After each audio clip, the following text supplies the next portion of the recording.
Hey guys, Brian Grossman with Georgia Field here. Out at one of my favorite WMAs today, doing a little summer scouting, getting some trail cameras out. Not as many as I like because I'm old and out of shape, but I got a few out. Hope to get one more out before I head out of here. I've already put several miles on these old boots, so I'm about ready to call it a day. But I wanted to shoot a quick video while I was out here because I know there's a lot of guys out there that think there's no point in scouting this time of year, that summer scouting is a waste of time because the information you see now, the sign you see now, isn't going to be the same as what the deer are doing once season comes in. And there is some truth to that. I would agree with that.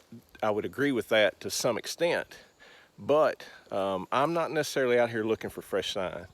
This time of year, rather than focusing on sign, I'm focused on terrain and I'm focused on habitat, and mainly just covering ground.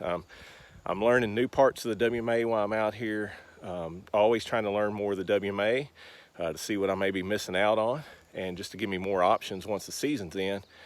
And while I'm out here though, like I said, I'm not necessarily worried about fresh droppings, fresh tracks, that kind of stuff, although I will make a note of that.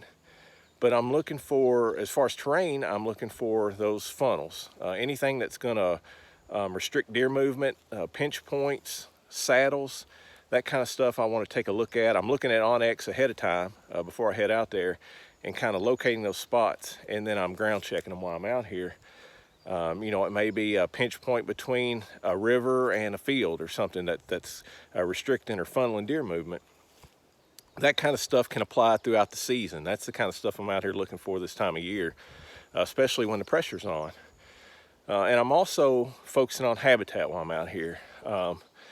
I'm really looking at those food sources, and I don't mean what they're eating right now. Again, I'm thinking long term throughout the season.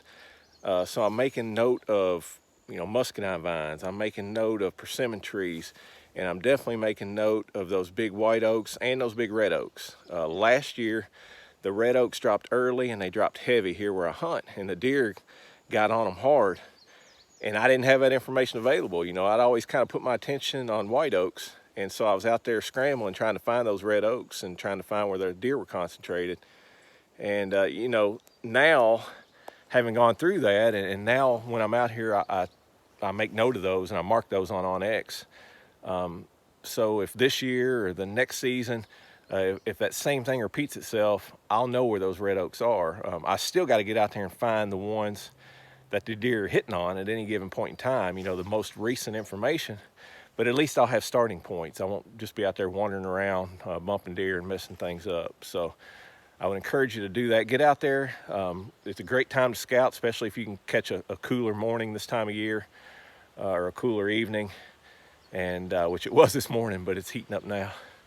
But again, focus on the terrain and the habitat features that you can use throughout the deer season, and change, so you can evolve and change as the deer evolve and change their patterns. You know, once the pressure's on, once those food sources change, you can keep up with the deer. So don't worry so much about the fresh droppings, fresh tracks. Focus on the terrain, focus on the habitat, and get those trail cameras out there, because those deer, the antlers are developing right now. You can start to tell what these bucks are going to be. And so the purpose of the trail cameras for me this time of year is to just locate some potential bucks. And then once I find those, I'll start honing in with additional trail cameras to try to get a pattern on those deer. If I don't get a good buck on a trail camera, I'll pull it here in a couple of weeks and move it to a new spot and just keep them moving all the time. Because unfortunately, I don't have enough trail cameras to cover all the ground I like to cover out here. So you have to make the most of the ones you got. But hopefully that'll help you out this fall. For more great deer hunting tips and information, be sure to subscribe to our podcast, our YouTube channel, keep track of our website. The easiest way to do all that is to jump on our website and sign up for our email list, and then you'll always know when we put out the latest content. So till next time, hey, get out there in the field, get some scouting done, and we'll see you in the field this fall, guys.